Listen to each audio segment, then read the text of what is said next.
Hello and welcome to our latest edition of the Georgian Book Club. Now, I'm going to confess, we have been doing a whole ton of work and we have a whole ton more work coming up in the next week. So I was intending on doing a different book, and Ottoline was planning on doing a book, and neither of us could have got those read. So I, in a panic, went and consulted my library, as one does. And Ottoline, in a panic, did the same. And Ottoline discovered that the book that she thought she could do quickly was even a bigger problem than the book that she was attempting to do. And long story short, Jonathan Swift came to our rescue. Jonathan Swift came to our rescue, and I have the video with some Jonathan Swift. Thank you, Jonathan Swift. So, before we start, remember there is our shop where we have books and writing services. There is also our Redbubble shop where there are over 100 designs. So if you want to support us, go to either of those and you can support us there. Otherwise, if you don't want to spend any money, absolutely fine. Fully understand that. Like, subscribe, comment, and share. Those things really help us, and it just gets everything out. We are now over 700 subscribers. So we have hit our 5-year anniversary, and we are now at over 700 subscribers. So that's really exciting.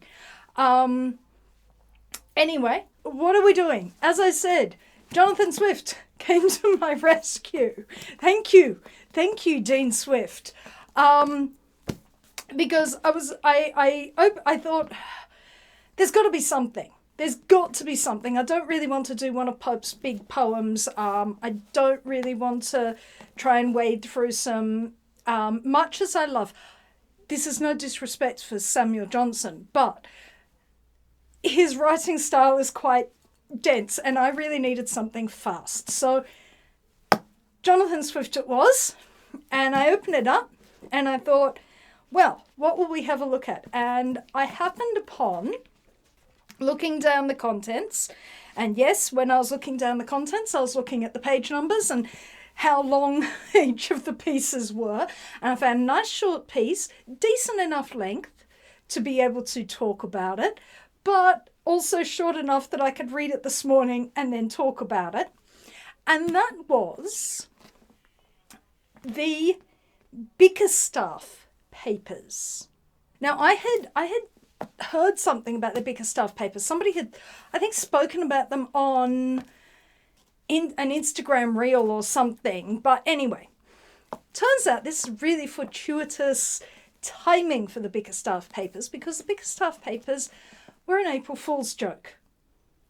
Isaac Bickerstaff is an astrologer, and he is obviously a non-diplôme of Jonathan Swift. And Isaac Bickerstaff is decrying the astrologers who write in almanacs that were extremely popular at the period. Jonathan Swift actually is not decrying astrology as such. That's the first thing to consider. He's not decrying astrology, but the almanacs. And one of the most popular almanacs of this period was written by John Partridge. So Isaac Bickerstaff is going to give his predictions. He talks about how the almanacs are insufficient and not appropriately done according to the rules of astrology, and that they are far too vague, and that he has absolutely proven himself as an astrologer and a predictor of the future. And that one of the things he predicts, in fact, his first prediction is the death of John Partridge on the 29th of March, 1708. So this is his first prediction, and then he goes on to make more predictions all the way up to Libra. So he starts with Aries and goes through to Libra, because Aries is the astrological new year. So he is, even the fact that almanacs begin at the calendar new year rather than the astrological new year, he has issues with. He has issues. Isaac Bickerstaff has issues with these almanacs. This is all to portray his credentials. So this is his first 6 months of the year predictions, where most of which are engaged with foreign European things, because he doesn't want to predict English things, because that would be too close to home and you could get yourself in real trouble predicting the things that need to be kept quiet in England. So that comes out. As the date approaches, there is one piece that Swift did not publish at the same time. That is an answer to Bickerstaff, which he wrote by a person of quality, which he wrote that really sort of drove home the joke. But it was a little bit, when you read it, you can sort of see, oh, I can see why he hung back, because it's a little bit too pressing the point, and it's actually more fun without this. So you get the predictions for the year 1708. Then in March, at the end of March or the beginning of April, we have an elegy for Mr. Partridge, the almanac maker, who died on the 29th of the instant of this instant, March 1708. So there is a long poem mercilessly mocking John Partridge as a cobbler who has dared to predict what is happening in the heavens, and that the gods will lend him what he needs to make shoes in the heavens. The stars themselves will shift over and allow room for this bootmaker. Then there is an account of Partridge's death by a lord.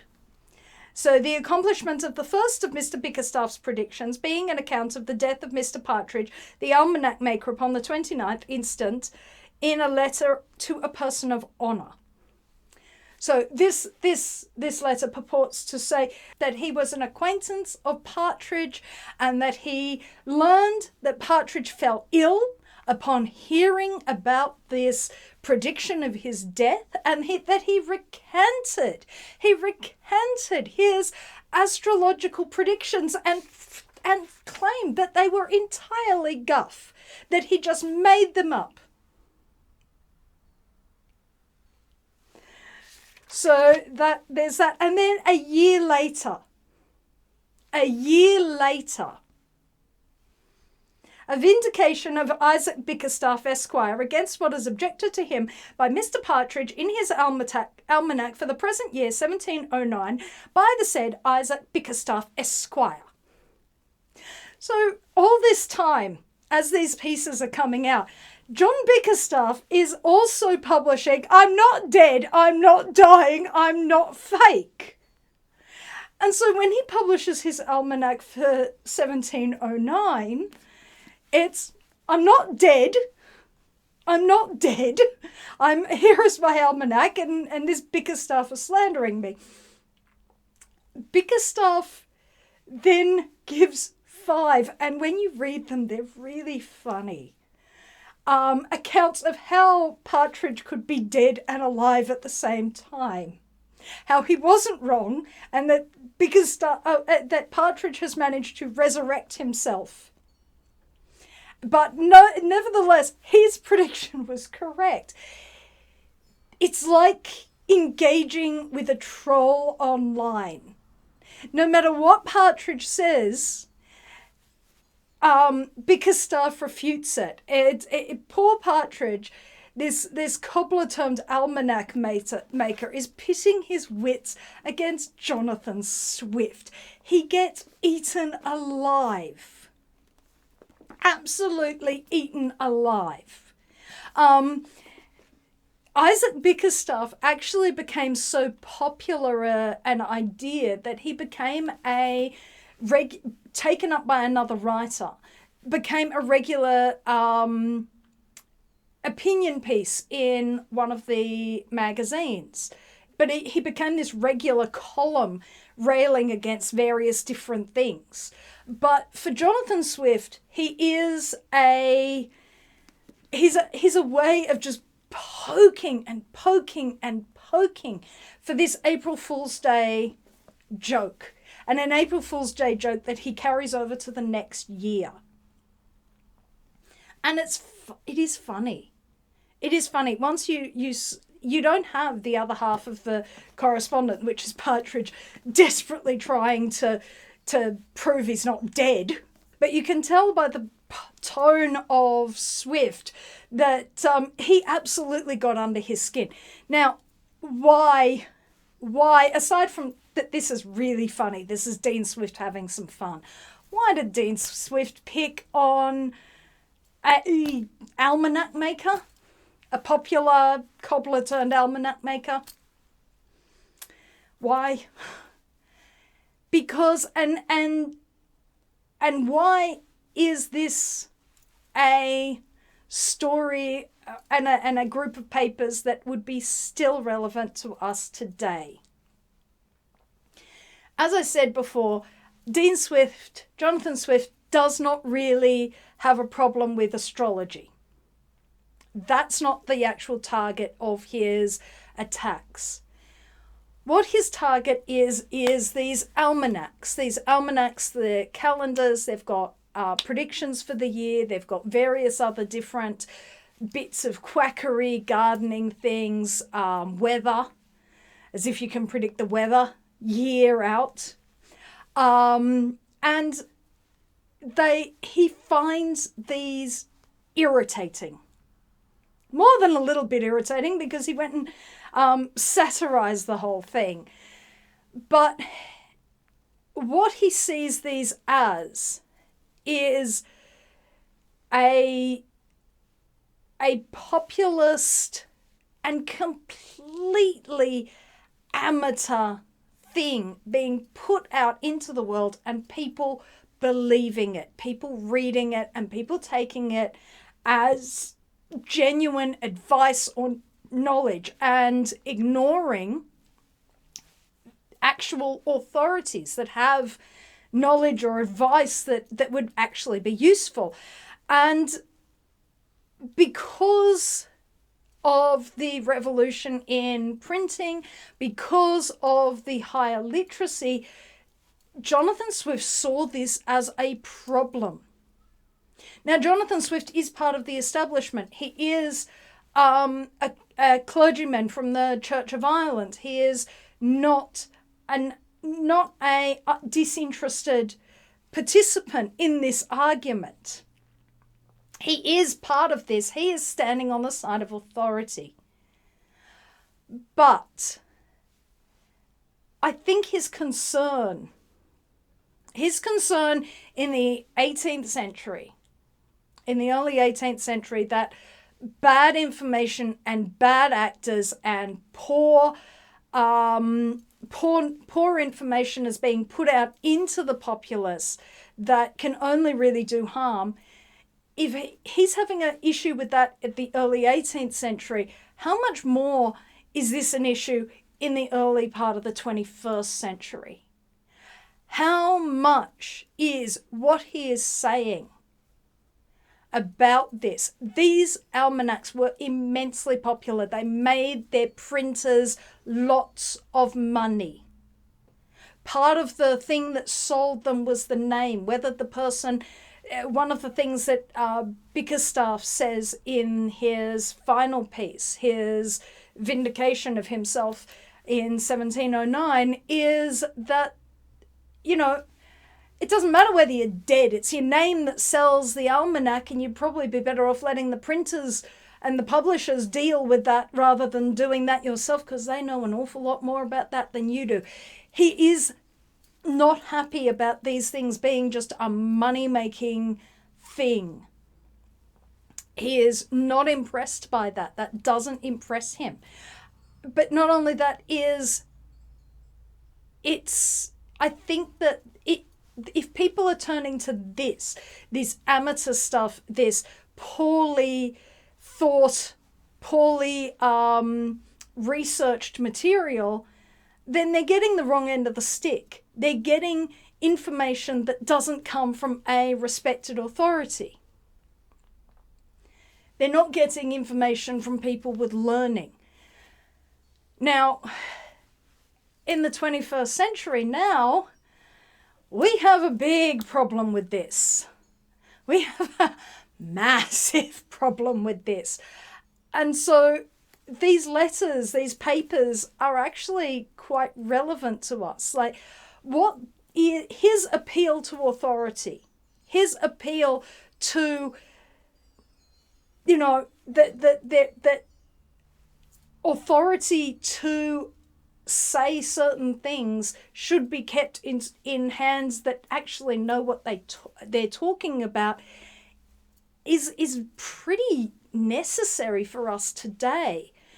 We are in a world where, where Jack is as good as his master has been twisted to mean my ignorance is the equal of your education.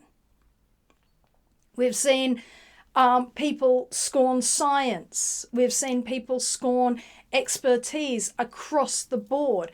And it's enabled a lot of bad actors to gain a lot of money and a lot of power.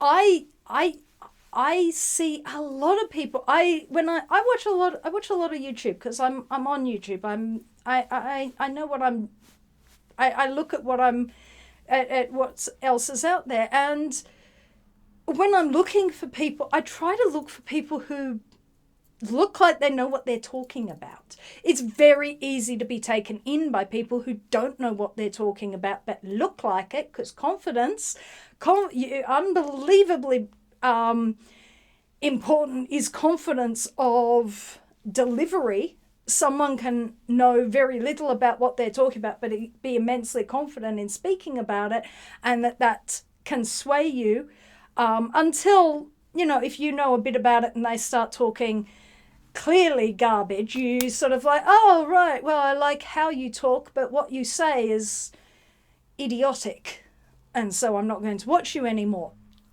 And then there are some people who know what they're talking about, but their delivery is so poor. Their delivery is so poor, the way that they communicate is so poor that it's like, oh, you really need to work on that. This is why I don't talk about things like, I know what I know. I know this is my box. My box is books and films and writing. I know I don't go and stray outside of that. Why? Because I am clever enough, hopefully, to know what I don't know. Because that, I think, is one of those things. That is what Jonathan Swift is railing against. People who don't know what they don't know.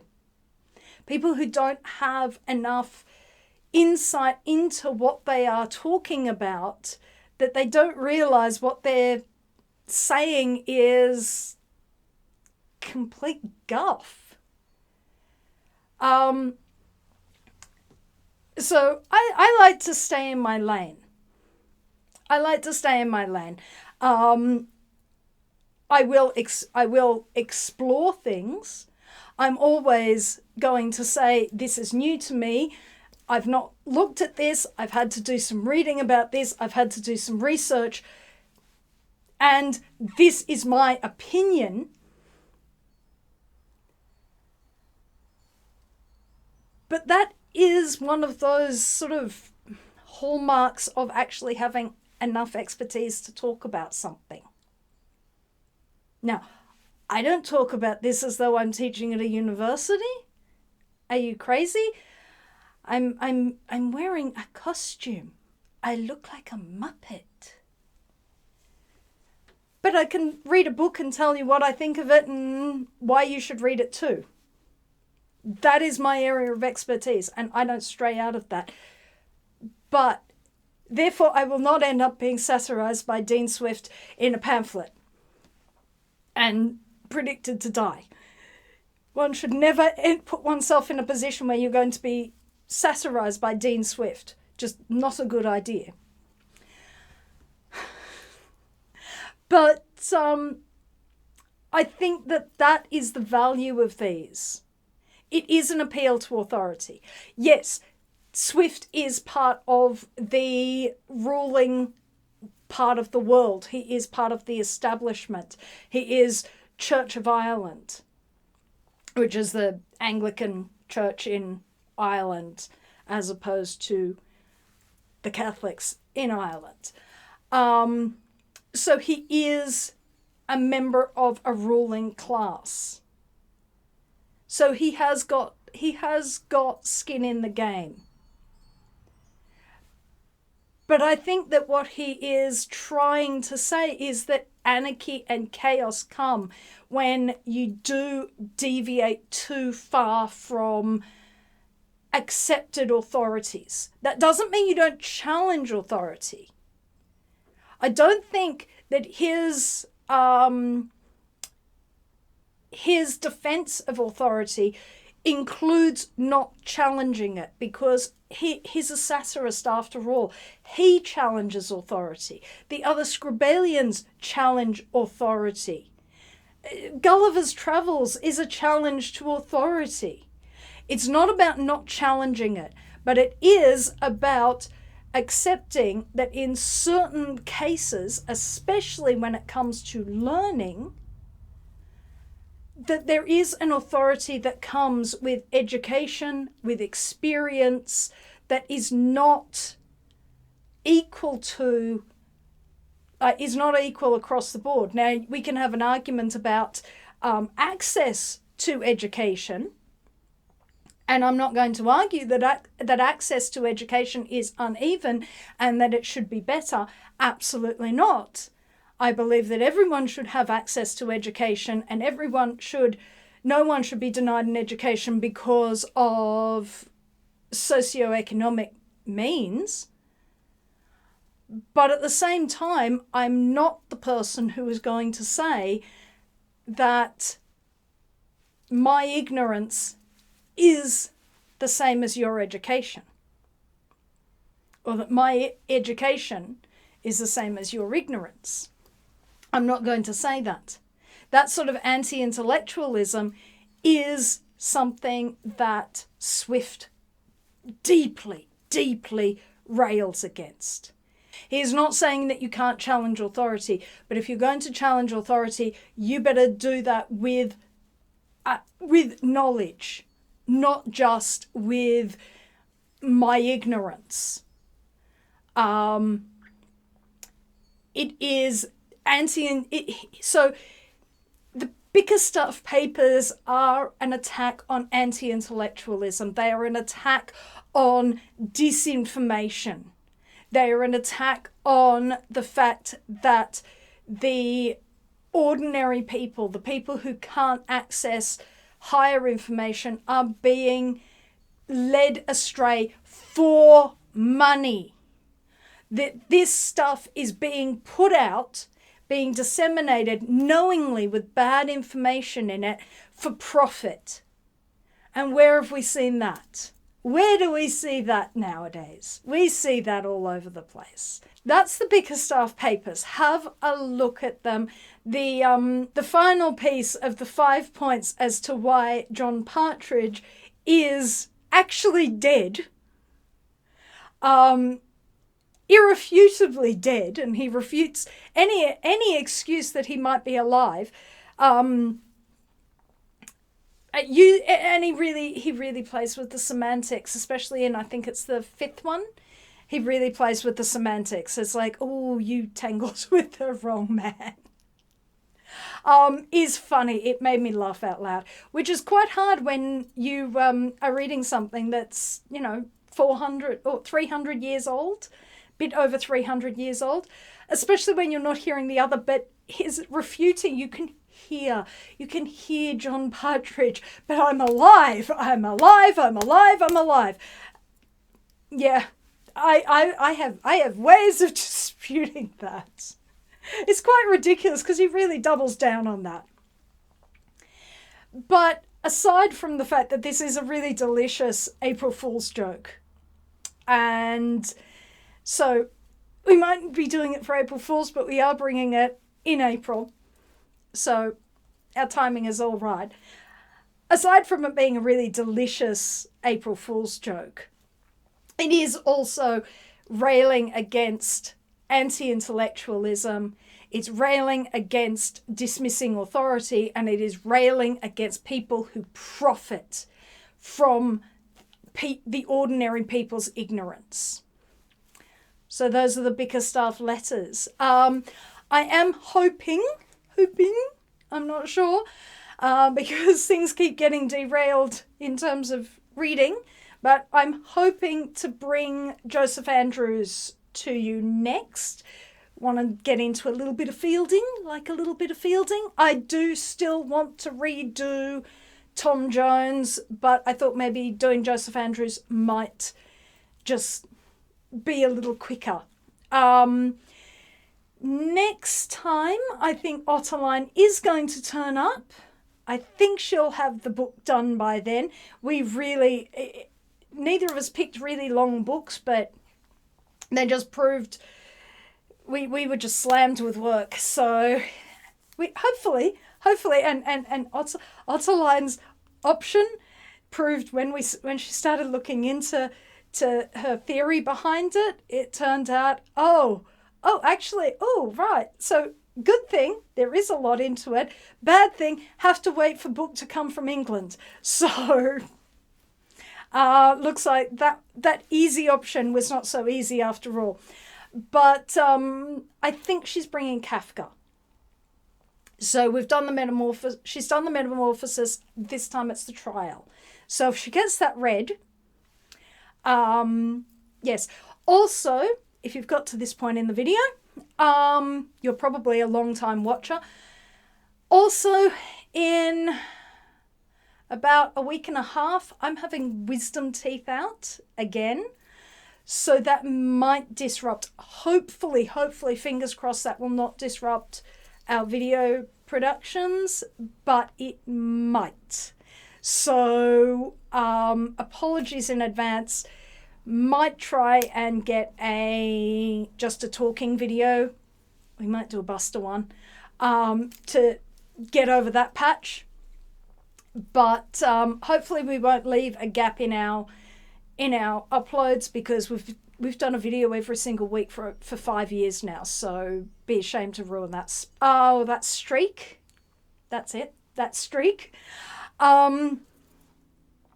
So just in case, I'm letting you know I'm having wisdom teeth out. I know how much that hurts. I know how completely out of it I'm going to be for a good few days. So hopefully this will not interrupt anything, but if it does, apologies in advance. So anyway, that's all from me, and I will see you again next time. So goodbye. If you would like to support this channel, come across to the Black Cockie Press website, www.blackcockiepress.com.au, where you will find books and other writing services to help with your writing.